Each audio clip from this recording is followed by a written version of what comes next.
మహారాష్ట్రలో వసంతపూర్ అనే పేరుగల ఒక చిన్న గ్రామం ఉండేది. ఆ ఊర్లో ఎండలు ఎక్కువగా కాచేవి. అందుకే నీళ్లు దొరకడం చాలా కష్టంగా ఉండేది. ఊర్లోని అన్ని ఇళ్లలో గవర్నమెంట్ వాటర్ ట్యాంకులు ఉండేవి. ట్యాంకులో నుండి ఉదయం సాయంత్రం మాత్రమే ఒక టైం ప్రకారం నీళ్లు వచ్చేవి.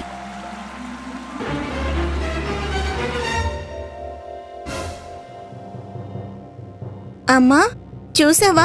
బయట వాటర్ ట్యాంక్ మొత్తం ఖాళీగా ఉంది. పక్క ఇంట్లోని సోను ఈ రోజు కూడా మన ట్యాంకులో నీళ్లతోనే స్నానం చేశాడు. నువ్వు బట్టలు తీసుకుని సోను వాళ్ళింటికి వెళ్ళు. అతను మన నీళ్ళన్నీ ఖాళీ చేశాడు కదా, నువ్వు వెళ్ళి వాళ్ళ నీళ్ళన్నీ ఖాళీ చేసిరా.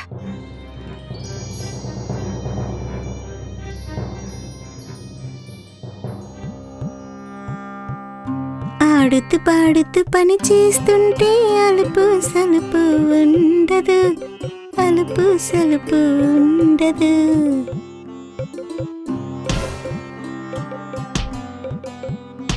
ప్రియాంక, మీ బట్టలు మా వాటర్ ట్యాంక్ దగ్గర ఎందుకు ఉతుకుతున్నావు?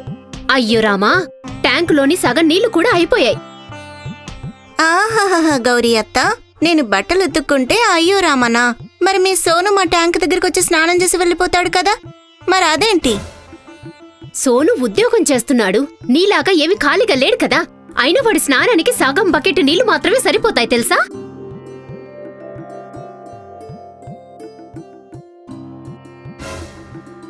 సగం బకెట్ నీళ్లు వాడుకుంటే సమస్య ఏమీ ఉండదు. నీ కొడుకు వాటర్ ట్యాంక్లో నీళ్ళన్నీ ఖాళీ చేసి వెళ్తాడు. చూడండమ్మా, కూతురు వెనకాలే తల్లి కూడా వచ్చేసింది గొడవ పెట్టుకోవడానికి. ప్రియాంక, సోను వాళ్ల కుటుంబాలు పక్కపక్క ఇళ్లల్లో ఉండేవారు. నీళ్ల కోసం తరచుగా ఆ రెండు కుటుంబాల మధ్య గొడవలు జరుగుతూ ఉండేవి. ప్రియాంక తండ్రి చాలా రోజుల క్రితమే చనిపోయాడు. ప్రియాంక, ఆమె తల్లి ఇద్దరూ కలిసి మట్టి కుండలు, పూల కుండీలు, కూచాలు తయారుచేసి బ్రతికేవారు.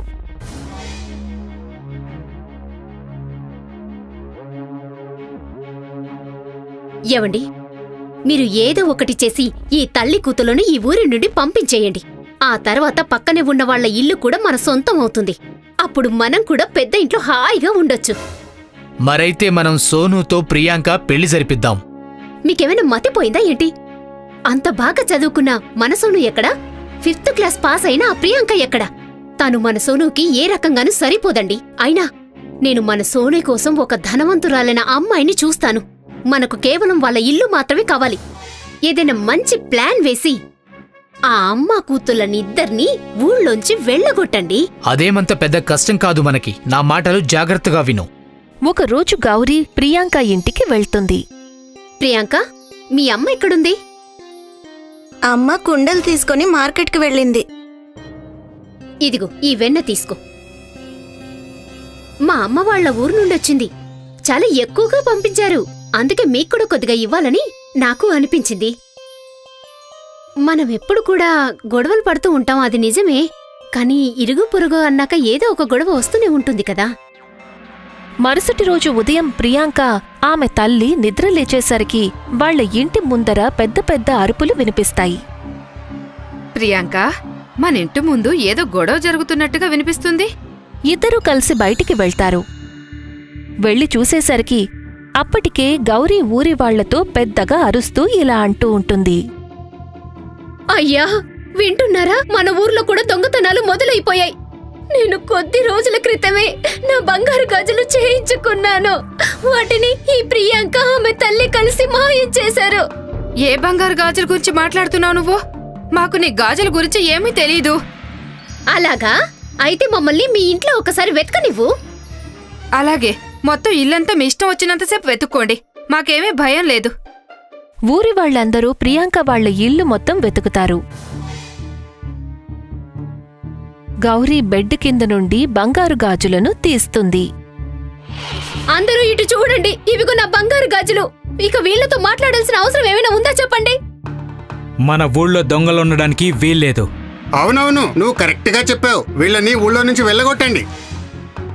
ఊరి వాళ్లందరూ కలిసి ప్రియాంకను, ఆమె తల్లి ఇద్దరినీ ఊళ్ళో నుండి వెళ్లిపోయేలా చేస్తారు. అమ్మా, ఇప్పుడు మనం ఎక్కడికెళ్ళాలి? నువ్వేం బాధపడకు. మనం జీతు మామయ్య వాళ్ళింటికి వెళ్దాం. ప్రియాంక ఆమె తల్లి ఇద్దరూ కలిసి ఎండలో నడుచుకుంటూ బయలుదేరతారు.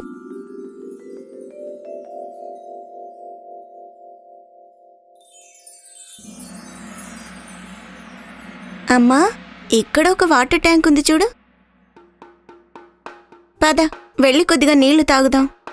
నీళ్ల కోసం నల్లా తిప్పిన ప్రియాంక ఆశ్చర్యంతో అలాగే ఉండిపోతుంది. ట్యాంకులో నుండి నీళ్లకు బదులుగా బంగారం వస్తుంది. అయ్యో బాబోయ్, మన ఊరి వాళ్ళు ఈ ట్యాంకుని పాడైపోయింది అనుకునేవాళ్ళు. కానీ చూసావా, దీనిలో నుండి బంగారం వస్తోంది. అమ్మా, ఇప్పుడు మనం ఎక్కడికి వెళ్లే అవసరం లేదు. మనం ఇక్కడే ఒక కొత్తిల్లు కట్టుకుందాం. ట్యాంకులో నుండి వచ్చిన బంగారం సహాయంతో ప్రియాంక ఆమె తల్లి ఒక పెద్ద ఇల్లు కట్టుకుంటారు. ఆ ఇంట్లో వాళ్ళు ఎంతో సంతోషంగా సుఖంగా ఉంటారు. ప్రియాంక ధనవంతురాలయ్యిందన్న విషయం మొత్తం వసంతపూర్ గ్రామంలో తెలిసిపోతుంది. ఏమండి, వింటున్నారా? మనం ప్రియాంక వాళ్ళ అమ్మ దగ్గరికి వెళ్లి క్షమించమని అడుగుదామండి. మనం మన సోను పెళ్లి కూడా ప్రియాంకతో జరిపిద్దామండి. తర్వాత ఆ బంగారం ఇచ్చే ట్యాంక్, పెద్ద ఇల్లు మొత్తం మన సొంతం అయిపోతాయి కదా.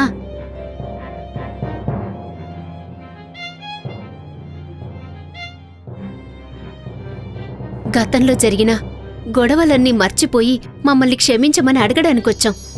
మీ ప్రియాంక, మా సోను ఇద్దరు ఒకే చోట పెరిగారు, ఒకే చోట ఆడుకున్నారు కదా. అందుకే మనం వాళ్ళిద్దరికీ పెళ్లి చేస్తే బావుంటుంది కదా. ఈ పెళ్లి విషయం మేము పేదవాళ్లుగా ఉన్నప్పుడు నీకు ఎందుకు గుర్తు రాలేదు? అప్పుడు మేము మీ స్థాయికి సరిపోలేదు. ఇప్పుడు మీరు మా స్థాయికి సరిపోరు. వెళ్ళిపోండి ఇక్కడి నుంచి.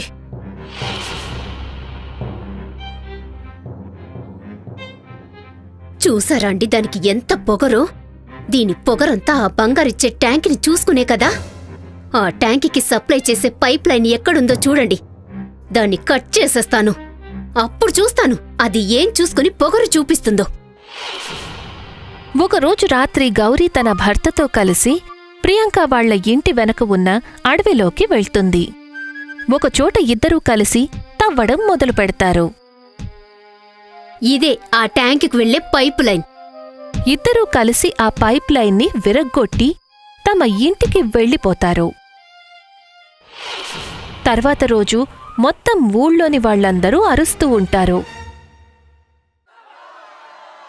ఎందుకు అందరూ అలా అరుచుకుంటున్నారేంటండి? బహుశా నిన్న రాత్రి మనం పైప్ లైన్ పాడు చేశాం కదా, అది బంగారం ఇచ్చే ట్యాంకుది కాదనుకుంటాను. మన ఊళ్ళోకి వచ్చే వాటర్ పైప్ లైన్ అయి ఉంటుంది. ఊర్లోకి పోలీసులు వస్తారు. వాటర్ పైప్ లైన్ ఎవరు కట్ చేశారో ఎంక్వైరీ చేస్తారు. గౌరీ ఆమె భర్తని పోలీసులు పట్టుకుంటారు. వాళ్ళని వాటర్ పైప్ లైన్ పాడు చేసిన నేరంలో జైలుకి పంపిస్తారు. ఈ కథలో మనం ఏం తెలుసుకున్నామంటే, కొంతమంది ఇతరులను నష్టపరిచే ప్రయత్నంలో తమని తామే నష్టపరుచుకుంటూ ఉంటారు.